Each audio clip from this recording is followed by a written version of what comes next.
Good morning, and thank you for being here. I'm Al Hofeld Jr. I'm joined by Zach Hofeld, Julia Rickard, Justin Hill, and our clients, Gilbert Mendez and Peter Mendez. We are here today to congratulate the Mendez family for reaching the end of a long road in their quest for justice and for achieving finally a measure of justice in their case. It's been almost 8 years since 6 Chicago police officers violated the Mendez family's civil rights. Peter was 9 years old at that time and about half as tall as he is today. 7 years ago, Gil and I stood before these same cameras and told you what happened to the Mendez family on that traumatic day. And for the last 7 years, the city fought this litigation at every step of the way, but they couldn't beat us. And today, the Mendez family is victorious. Officially, the city denies liability, but the city is not paying $2.5 million in a settlement to the Mendez family for nothing. The city's actions in this regard speak far louder than its words. The city, the public, anyone with any sense who's taken a look at the facts of this case knows that the officers violated the Mendez's civil rights. And that's why, after 7 days of trial with Zach, Julia, Justin, and I, near the close of our case, near the close of our evidence, the city became serious in negotiations with the Mendezes. And I want to note that the city also spent, in addition to the settlement with the Mendezes, they also spent $712,000 for the officers' defense during the course of this case. That's just for the officers. That's not what the city paid in terms of their in-house counsel to defend the city, the case on behalf of the city. Briefly, as background, on November 7th, 2017, officers failed to verify a John Doe informant's tip and obtained a search warrant for the wrong apartment, the Mendez's apartment. The Mendezes were not the targets of the search warrant. They were never police suspects of any kind. They had no connection with the people who were the targets of the search warrant. The search warrant targets lived in the apartment upstairs from the Mendezes on the 3rd floor. The Mendezes lived in the 2nd floor apartment of their building. The Mendezes never did anything wrong. Even though the search warrant was not approved as a no-knock search warrant, police executed it as though it were a no-knock warrant. Early one evening during the week, suddenly and without warning, officers used the Chicago bar and the ramp to break through 3 heavy doors and then pointed an assault rifle and a handgun at 5-year-old and 9-year-old Jack and Peter and at their parents, Hester and Gil, while screaming at them to get the F on the ground, to get the F down on the ground. Needless to say, maybe, their lives flashed before their eyes. Each one of them thought that he or she and the other members of the family were going to be shot. Gil was handcuffed face down on the kitchen floor and then brought into the living room in handcuffs in front of his sons. Peter and Jack thought that their dad was going to be taken away to jail. Officers then confined the family to the living room as they continued to search throughout the apartment, even after they knew they were in the wrong apartment. And you have 2 clips from officers' body-worn camera videos with the press release sent out last night. One is of the violent entry. The other is of a candid moment when officers are caught on body-worn camera video, one confiding to the other that they were in the wrong apartment, and nevertheless, you see officers continuing to search. This experience upended the Mendez's lives, destroying their sense of security at home, their sense of trust in the police, and deeply traumatizing Peter and Jack. Peter and Jack were subsequently both diagnosed with PTSD and other psychological challenges, and Jack's learning disabilities got much worse. As just one example of the boy's traumatic distress from this incident, for years, Jack had a recurring nightmare of officers coming back to his home, shooting his mother, taking his father to jail, and of he and Peter being orphaned and split up into different homes. The boys are better now, but they have to live with these memories. They cannot unexperience them, and no amount of money could ever heal their wounds. The Mendezes have made and finished a courageous journey, and they will speak for themselves in this regard. But I want to tell you just a couple of things about their courage and the impact that they have had on Chicago. First, never once in 8 years did Gil, Hester, Peter, or Jack show any sign of losing faith in the merits of their case, even when the city forced young Peter and Jack to testify and be cross-examined by city lawyers and lawyers for the officers. Never once did they say, Al, Zach, Julia, Justin, I think we should settle. Never once did they express any doubt that a judge and jury would want to right the injustice they experienced. Second, and maybe most important, money is not the only form of justice that the Mendez family sought, and it's not the only form of justice that they obtained through their lawsuit. From the beginning, the Mendezes told us, the Mendezes never treated their lawsuit as just a private suit. They told us that they didn't want to see what happened to them continue to happen to other families and other kids across Chicago. And let me pause and make a note and ask you to remember back to 2017 and 2018 and just say that, make no mistake about it, as discovery in our case confirmed,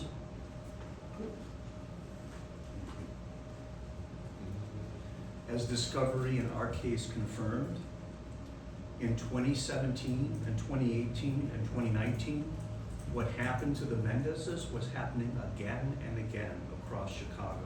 Officers breaking into the wrong homes based on sloppy investigations and pointing guns at young children, at grandmothers, at parents, and almost all of them families of color. So what did the Mendezes do to address this?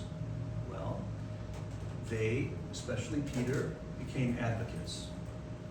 Peter spoke out repeatedly about what officers did to him and his family. He spoke out publicly. As a result of Peter speaking out, in 2019, the Illinois General Assembly passed and Governor Pritzker signed what became known as the Peter Mendez Act. It requires every new police officer in Illinois to receive training on how children experience trauma, how to make a trauma-informed response to ensure children's safety and well-being when a parent is being detained or arrested, and on using de-escalation tactics when children are present. Peter also gave public testimony about his experiences to Chief Judge Pallmeyer when she presided over the consent decree of plaintiffs' efforts to reform police practices during search warrants.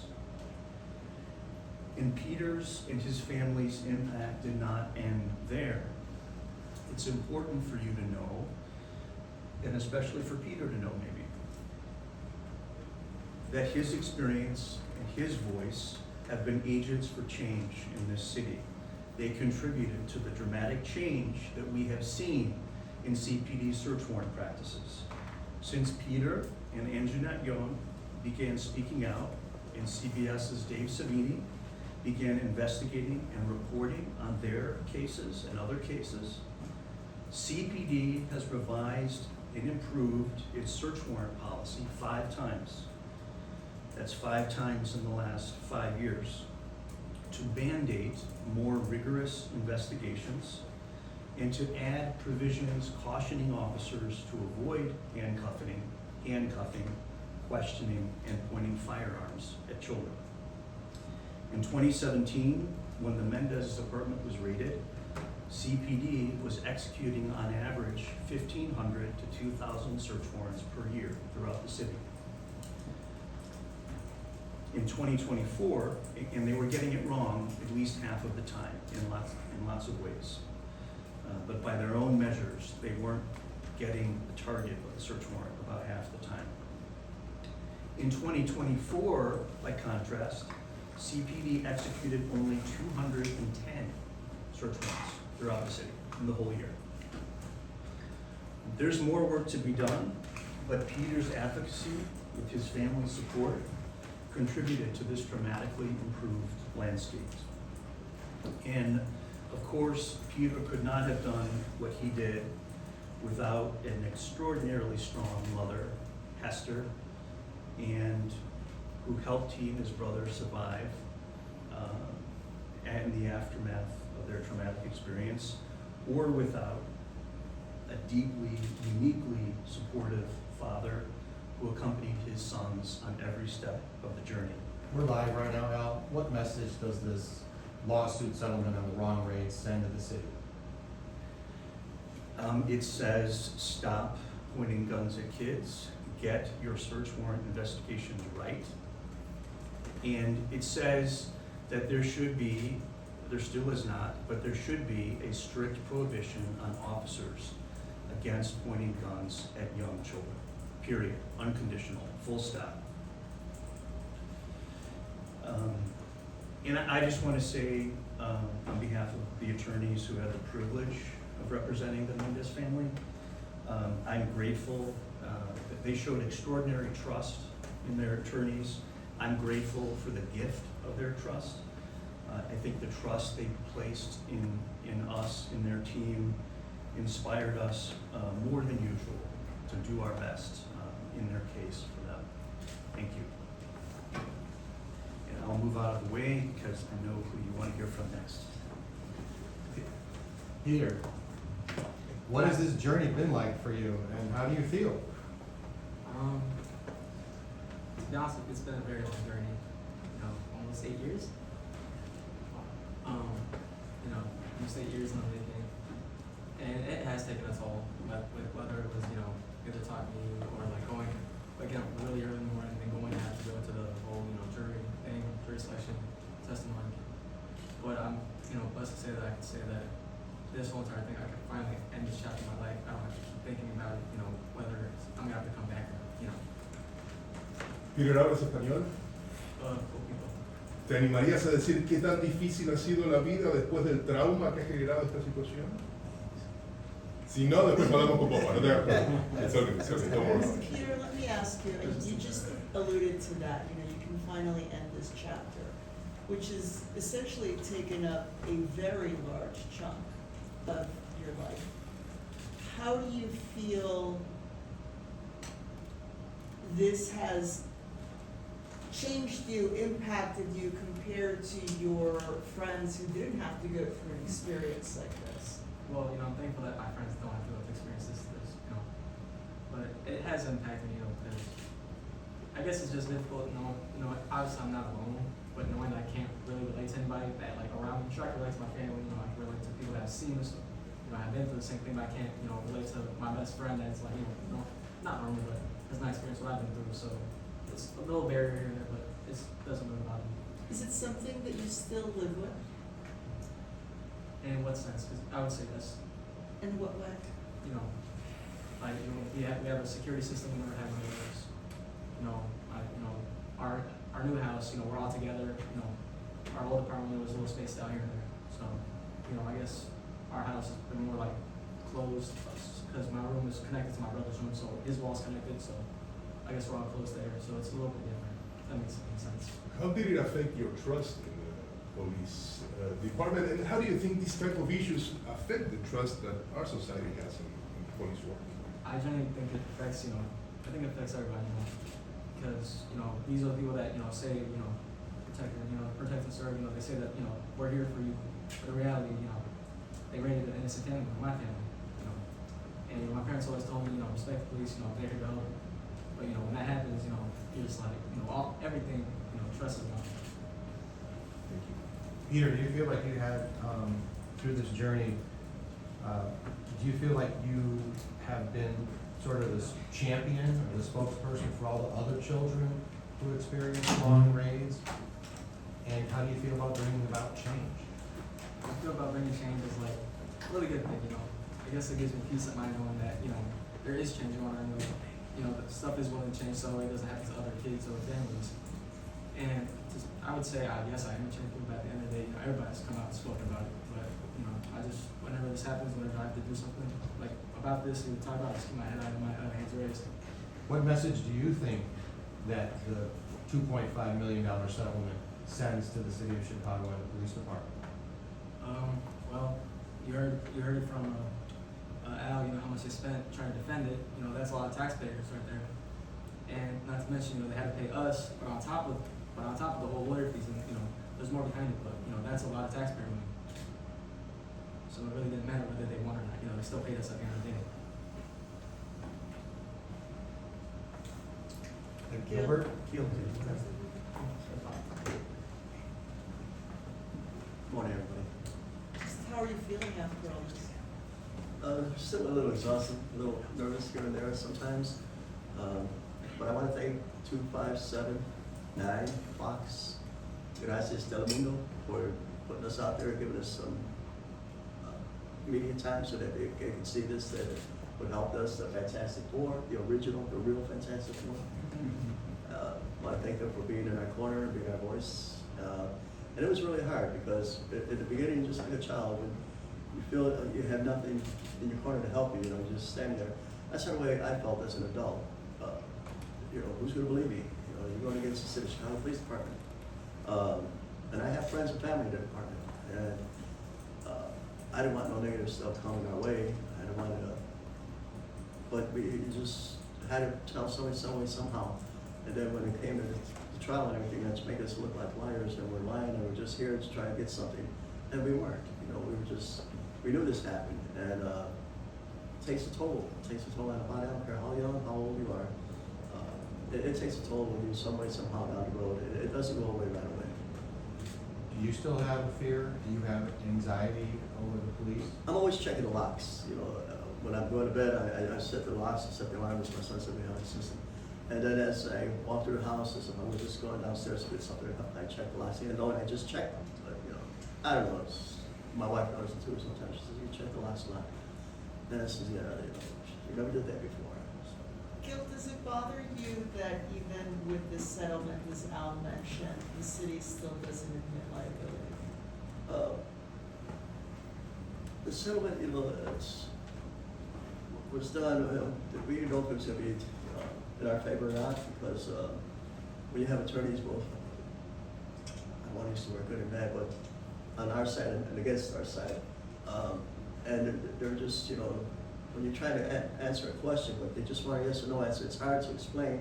You just got to answer yes or no because you want to explain it. It is a yes, but you know you want to go further on, and just answer yes or no. You know, so it's frustrating. You know, you want to get upset. I know my son was frustrated. It looked like he was in a plane at one time. When they were finished talking to my wife, you know, she got so sick she had to go to the bathroom. She felt like she was about, you know, get sick. So yeah, it takes a tough time up there, and again, when they were trying to make my side of the family look like we were lying or just making up stories. Again, the Fantastic Four was there to show that we weren't lying, we were telling the truth the whole time. But the city still hasn't said it was our fault. They No. paid out $2.5 million.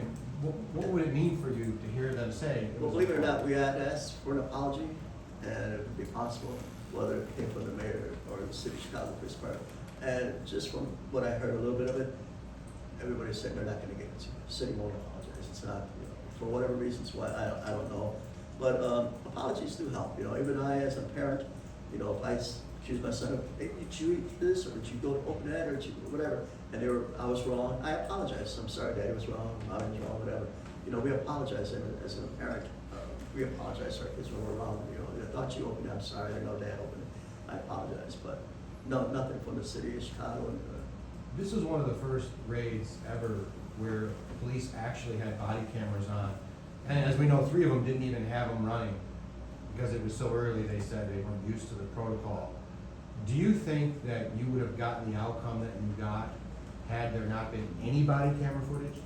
No, and for the other families that claim they don't have body cameras, I pray things work a little bit better for them because it's gonna be hard, because it was hard for us with body cams. But the main ones that were in charge of the raid, the one who was getting it together, who says, so I gotta make sure everybody's got their uniforms, got the, you know, bulletproof gear, got the guns, everything like that, but didn't have the cameras. But if you're so concerned about everybody having everything to its fullest and doing it right, where were the cameras at? It would have been a lot easier. Even the specialist that was speaking in our behalf said it would have been a lot of questions answered if it would have just been on cameras. And it was from the top one, the one who was getting together, the sergeant himself. So, yeah, I think it would have made it a lot easier for everybody. And there's a lot being made right now about changing the policy even more, about giving citizens more time to answer the door. Did they give you any time to answer the door? No, my wife looked out the window because she heard a commotion going on, and she looked out the window. And I don't mean looking out, sticking her body out. I mean just opened the curtain and looked out the window. We didn't know it at the time. She says it was a flashlight in her face, and it wasn't a flashlight. It was the laser or the flashlight of the gun that points in the direction of the object that's going to be shot or hit with that rifle. And so they were pointing guns at our family before they even entered the building. And yeah, we would have answered the door because there was even a question asked the amount of supplies of drugs that was there. There was supposedly crack cocaine, and I think whatever the other one was, it was 2 kilos or something. And they even asked if that had been enough time to flush everything down the toilet or to get rid of it. He said no, there's no way we got rid of that much. So whether we answered the door or not, you know, they didn't give us a chance to answer the door. They never knocked. Julia, did you want to say a Just couple brief. words? Just, good morning, everyone, and thank you so much for being here. I just wanted to say a few words. I won't repeat all the really important points that Al Hofeld made. I want to mention that my colleague Justin and I came into this case just for the trial. And the reason we were interested in doing so is for a few reasons. You know, first and foremost, the Mendez family. They are incredibly brave, and as they've discussed, the city's defense here was basically to try to smear them, to suggest that they were doing wrong by bringing this to the public, that they were harming their own children by raising this issue, by bringing a lawsuit, by speaking publicly, as if their duty as parents was to sweep this under the rug. And that was a particularly upsetting piece of the way the city handled this case. And I want to also mention that this could have been so much worse than it was, if not for the presence of mind of the Mendez family and of Gil in particular, who was the person who got handcuffed. And, you know, he complied, he was calm and peaceful, he did everything, both parents did everything to just keep their children safe, and a reasonable person could have acted differently than they did, and things could have gotten really, really bad. And so this situation was, could have been much worse. It's really, really important for people to know that in this instance, the city did nothing to show any consideration for the children in this house. They did know that there were going to be children. They thought it would be the children of the drug dealer they were seeking. They knew that there were going to be children there, and they did nothing to ensure their safety or to avoid traumatizing them horribly. And I want to say something, the last thing, just to people out there who care about law and order in the city. No one wants to be in a situation where they're minding their own business with their family at dinner time and the police break into their house and point guns at their kids. Anyone who knows a child knows how horrifying and what people really think about what that would mean for their family, to have something like that happen. The other point for people who care about law enforcement and about crimes being solved and criminals, getting in trouble is they did not ever manage to arrest the drug dealer they were going after.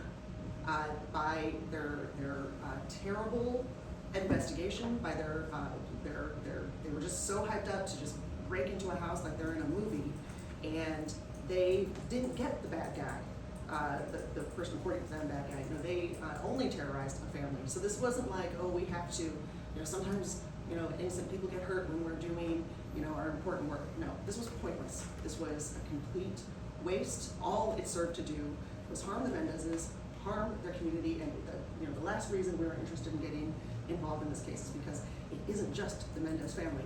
As Al and Zach Hofeld have worked so hard to show, this is, and Dave Savini, that this is a broad problem in the city, happens all the time, and it does happen only to certain communities, and it is very important that they've come forward, pushed this hard for all these years to make this difference, and without people like the Mendezes, it could never happen. What do you make of that?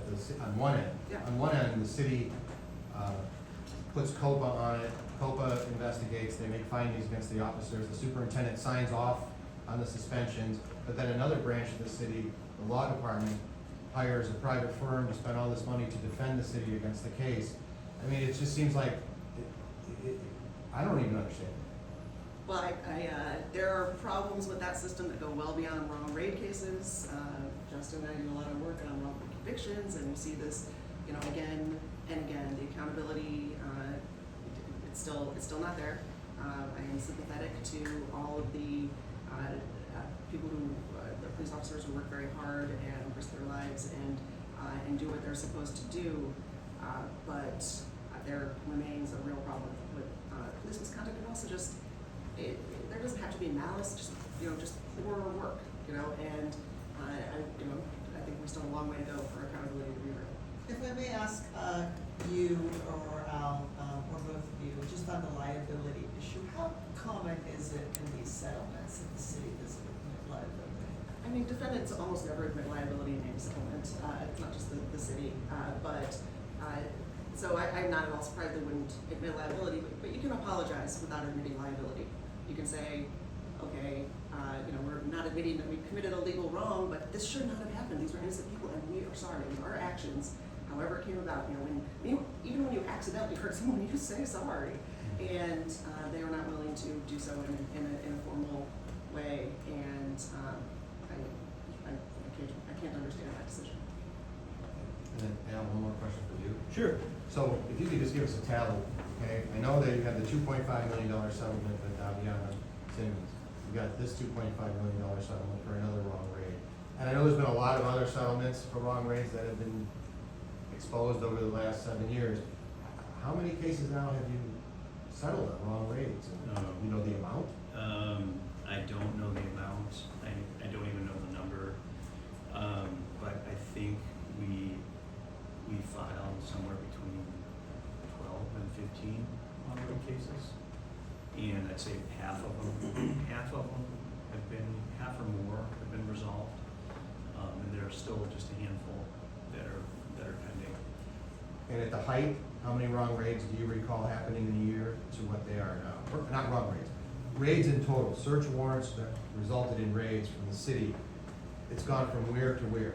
Yeah, I think that was the number that I gave, which the ultimate source is the police department. So the police department has always said that they were doing 1,500 to 2,000 warrants per year, and that's like through 2020 when they first started making reforms to their search warrant practices. And then I think the figure I said in 2024, they only executed 200 and somebody's gonna have to remind me what I said. 200 and some, 210 search warrant, residential search warrants, and that was it. And that's consistent with what we have learned through depositions in one of our cases, where they're just not doing very many search warrants now. And part of that is because thankfully, there are multiple levels. There are now deputy superintendents who have to sign off on every search warrant. So there are multiple levels of, trying to ensure that a good investigation was actually done. Do you think the judges were too quick to sign off on these warrants? Yes, no doubt about it. No doubt about it. And in response to your earlier question, I would add to what Julia said. The disciplinary system is still broken. What we know is that although all 6 officers who executed this search warrant in the Mendez's apartment, all of them had multiple misconduct violations sustained by COPA. All of them were recommended for suspension. The 2 supervisors, one got 60 days suspension, one got 30. Officer Capello, the search warrant affidavit, got 30. The others got 5, maybe 10. All of those in CPD, superintendent concurred with those sustains and those disciplinary recommendations. But through arbitration, all of that was unwound. So none of these officers ever had to serve a day's suspension. And it wasn't for any kind of finding of, It was correct. There was an arbitrator who had a particular point of view and just said, you know what, it's been too long since between the raid and the COPA investigation. It's just been too long. And so I'm gonna overturn all of these recommendations. So no discipline was ever served. so the officers didn't get due process according to the arbitrator. They didn't get a speedy Right. investigation. So, yeah, so we need to look at among other things, the DOJ talked about all of this in its investigation, and the disciplinary system is still broken. COPA's done better, certainly than IPRA and certainly than OPS. COPA has its issues, they've done better. But it's not just COPA and it's not just CPD, you have this arbitration system that is structured by the collective bargaining agreement, which tends to favor officers, and then you get these appointments of arbitrators who have a particular point of view, and if they get the opportunity, they're going to overturn. Zach, did you want to say anything? Justin? Mr. Anything else? Mendez, can you make a comment in Spanish, a general comment about this agreement? Please help me with it. Sure. I just want to say gracias por todo. Thank you for everything you guys give voice to the voiceless. I just want to thank everybody here, the news media, everybody. Once again, everybody here standing up with me. This battle's tough. I just want to thank everybody here because you guys really care. Seems like it. So gracias por todo. Thank you, everybody. Thank you. Thank you.